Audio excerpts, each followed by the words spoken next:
Frodo Bolseiro, um herói bem improvável, né? Mas e se a força dele não viesse de nenhuma magia, e sim de algo muito mais real e palpável? É o que a gente vai investigar agora. A psicologia por trás do portador do anel, usando as ferramentas da ciência do comportamento. Sabe, a pergunta que fascina a todo mundo há décadas é justamente essa. O que, exatamente, fez com que um hobbit pacato, de um lugar super tranquilo como o Condado, fosse a única pessoa capaz de resistir ao maior mal que a Terra-média já viu? Pois é, a resposta parece não estar em feitiços ou profecias antigas, mas sim na complexidade da nossa própria mente, ou, nesse caso, da mente de um hobbit. Juntos a gente vai desvendar as razões científicas por trás do heroísmo de Frodo. Então, para começar, a gente precisa voltar lá no início. Porque, olha, a forja de um herói geralmente acontece muito antes da jornada de fato começar. Vamos dar uma olhada em como a história de vida do Frodo o preparou para essa tarefa que parecia impossível. Para a gente entender o Frodo, é fundamental olhar para o passado dele. Cada pessoa é a soma das suas experiências, certo? É uma história única de aprendizado que molda quem a gente é.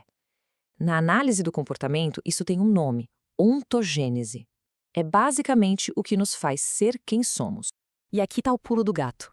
A ontogênese do Frodo foi completamente diferente da de outros hobbits. Pensa no Sam, por exemplo, que era um hobbit super típico.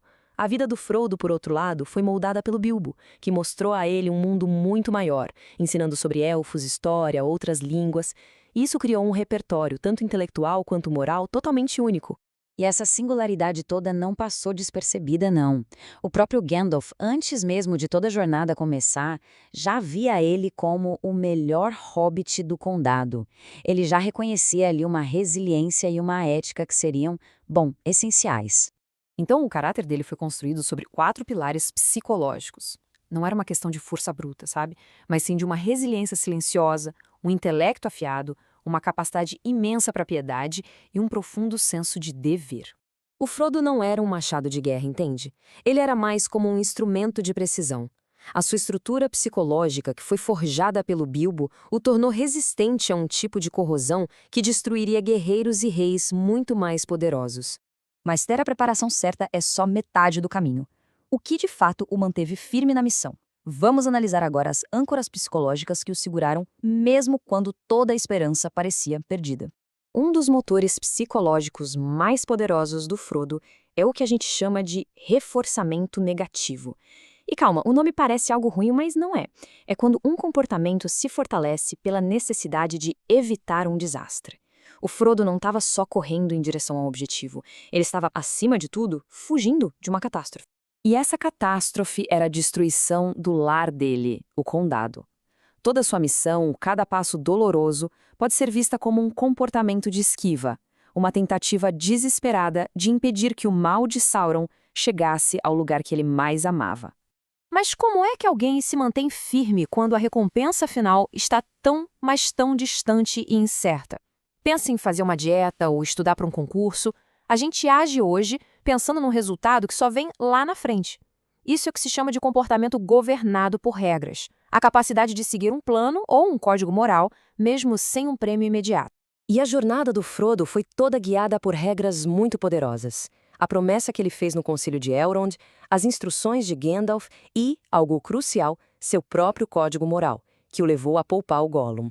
Essas regras foram como uma bússola psicológica para ele. Essa analogia do navio é perfeita para resumir as duas forças em jogo. O amor pelo condado era a vela, empurrando ele para frente. E o senso de dever, junto com as regras morais, era a âncora, impedindo que ele se perdesse nas correntes sombrias e tentadoras do anel. Com essas forças impulsionando e ancorando, o Frodo enfrentava uma batalha interna gigantesca a cada passo. Vamos mergulhar agora nesse conflito que acontecia dentro da mente dele. No centro dessa luta toda estava o autocontrole.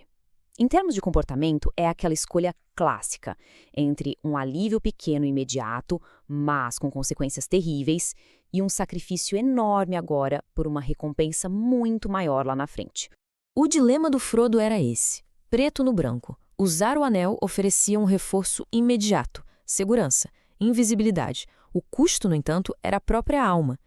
Por outro lado, destruir o anel oferecia a salvação do mundo, um reforço gigantesco, mas incrivelmente distante e que exigia um sofrimento que a gente mal consegue imaginar.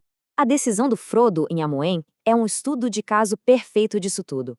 O ataque do Boromir foi o gatilho, foi o que fez ele concluir que ele mesmo era um perigo para os amigos. E a sua resposta, fugir sozinho, não foi um ato de covardia, mas sim um ato de proteção. Imagina alguém carregando uma carga radioativa. A pessoa se isola não por egoísmo, mas para evitar que o envenenamento do anel contamine e destrua aqueles que ela ama. É um ato de sacrifício extremo. E, finalmente, a gente chega ao clímax. Não como uma falha moral, mas como um ponto de ruptura psicológico.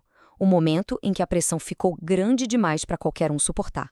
Para a gente entender o que aconteceu na Montanha da Perdição, pensa num hábito que alguém tenta manter. Se a pessoa só encontra dificuldade e dor, sem nenhum resultado positivo, em algum momento ela para. Isso é extinção comportamental, quando um comportamento, mesmo muito forte, simplesmente para de acontecer porque não há mais reforço, só punição e exaustão.